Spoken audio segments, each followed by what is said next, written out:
প্রচণ্ড গরমে আমরা যখন হাঁসফাঁস করছিলাম তখন ঠিক সেই সময় সেদিন রাত্রে এক পশলা বৃষ্টি হলো, আর সেই বৃষ্টিটা হওয়ার ফলে আমাদের শরীর মন একদম জুড়িয়ে গেল। মনটা এতই খুশি হয়ে গেল যে পরদিন সকালে উঠেই মনে হলো যে আজ এমন কিছু রান্না করতে হবে যেটাতে নাকি বাড়ির লোকজন আরও খুশি হয়ে যায়। যেমন ভাবা তেমনি কাজ। Hello viewers, cooking by Abol Tabol channel থেকে আমি সুদেশনা আপনাদের সকলকে আমাদের চ্যানেলে স্বাগত জানাই। আমাদের আজকের রেসিপি লাল ঝাল চিকেন কষা। এই রেসিপির জন্য আমি 600 গ্রাম চিকেন নিয়েছি। চিকেন পিসগুলো খুব ভালো করে পরিষ্কার করে ধুয়ে নিয়ে জল ছড়িয়ে রেখেছি। একটা মশলা বানাবো, তার জন্য নিয়েছি 1 টিস্পুন জিরে, 1 টিস্পুন ধনে, 10-12টা গোলমরিচ, 4-5টা লবঙ্গ, একটা দারচিনির টুকরো আর 4-5টা ছোট এলাচ। এগুলো ড্রাই রোস্ট করে গুঁড়ো করে নেব। একটা কাঁচের বাটিতে 3টে শুকনো লঙ্কা নিয়েছি, শুকনো লঙ্কার দানাগুলো বের করে নিয়েছি, আর 1 ইঞ্চি আদা নিয়েছি।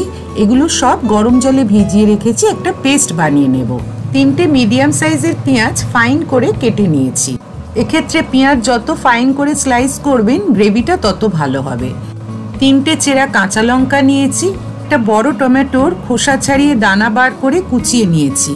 এছাড়া রসুন কাঁচা লঙ্কার পেস্ট, পরিমাণ মতো সল্ট, হলুদ গুঁড়ো, কাশ্মীরি লাল লঙ্কার গুঁড়ো আর 2 টেবিল স্পুন উঁচু করে টক দই 1 টিস্পুন চিনির সাথে ভালো করে ফেটিয়ে রেখেছি। এবার একটা প্যান গরম করে শুকনো মশলাগুলো ড্রাই রোস্ট করে নিচ্ছি।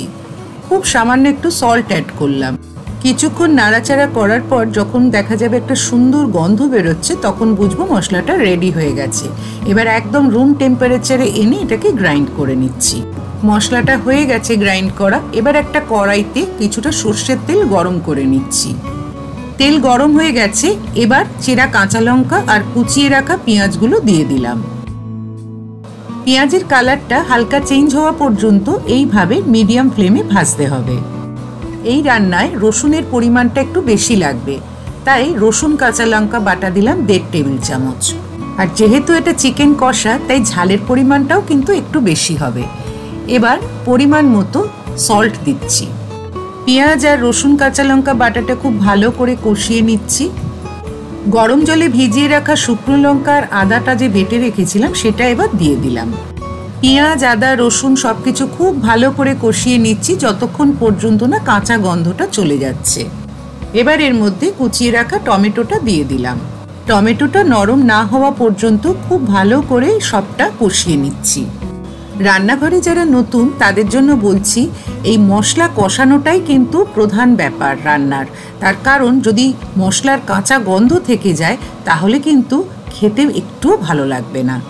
এবার 1 টিস্পুন হলুদ গুঁড়ো আর 2 টিস্পুন কাশ্মীরি লাল লঙ্কার গুঁড়ো দিয়ে দিচ্ছি।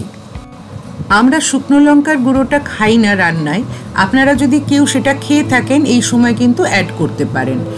কিছুটা জল দিয়ে মশলাটা আবারও ভালো করে কষিয়ে নিচ্ছি। মিনিট 5-এর জন্য এবার এটা ঢাকা দিয়ে রাখছি। 5 মিনিট পরে ঢাকাটা খুললাম। মশলাটা বেশ ভালো মতো তৈরি হয়ে গেছে। আবার একবার নাড়াচাড়া করে নিয়ে চিকেনের পিসগুলো এর মধ্যে দিয়ে দিলাম। এই রেসিপিতে কিন্তু চিকেন ম্যারিনেট করার কোনো প্রয়োজন হয় না। খুব ভালো করে মশলার সাথে এবার চিকেনটা কষিয়ে নিতে হবে। এবার সেই সুন্দর মুহূর্তটা শেয়ার করার পালা আপনাদের সাথে, যেখানে নাকি আমাদের প্রিয় দর্শক বন্ধুরা কমেন্ট সেকশনে গিয়ে নানা রকম কমেন্ট করেছেন। আর সেই সব কমেন্টসগুলো যে আমাদের কাছে কতটা মূল্যবান সেটা আর বলার অপেক্ষা রাখে না। আমাদের পাশে থাকার জন্য আপনাদের সকলকে জানাই অসংখ্য ধন্যবাদ। গ্যাসের ফ্লেম একদম কম করে নিয়ে ফ্যাটানো টক দই অ্যাড করলাম। দই অ্যাড করার পরে চিকেনটা পুরো মশলার সাথে খুব ভালো করে কিছুক্ষণ কষিয়ে নিচ্ছি। চিকেনটা ভালো করে কষিয়ে নিয়ে প্রয়োজন মতো গরম জল অ্যাড করলাম। চিকেনটা যতক্ষণ পর্যন্ত না ভালো মতো সেদ্ধ হচ্ছে ঢাকা দিয়ে রান্নাটা করব। সাধারণত 15 থেকে 20 মিনিটের মধ্যে চিকেন কিন্তু সেদ্ধ হয়ে যায়। মিনিট 15 বাদে ঢাকা খুলে চেক করছি। দেখুন গ্রেভিটা অনেকটা শুকনো হয়ে এসছে আর চিকেন পিসগুলোও কিন্তু নরম হয়ে গেছে। এবার যে মশলাটা তৈরি করে রেখেছিলাম সেটা 1 টেবিল স্পুন অ্যাড করলাম। চাইলে আপনারা এখানে 1 চামচ ঘি অ্যাড করতে পারেন, তবে আজকে কিন্তু আমি ঘি অ্যাড করিনি। মশলাটা অ্যাড করার পর 2 থেকে 3 মিনিট ঢাকা দিয়ে রান্নাটা করব। ঢাকাটা খুললাম, দেখেই বোঝা যাচ্ছে যে রান্নাটা আমার হয়ে এসছে। সত্যি বলতে কি, এটা খেতে এত ভালো হয়, যে কোনো ছুটির দিনে এর সাথে একটু জিরা রাইস বা প্লেন ফ্রাইড রাইস যদি বানিয়ে দেন তাহলে তো আর কথাই নেই। এটা আপনারা প্লেন রাইস দিয়েও খেতে পারেন, তবে রুটি বা পরোটার সাথে স্যালাড সহযোগে খেলে কিন্তু দারুণ ভালো লাগবে।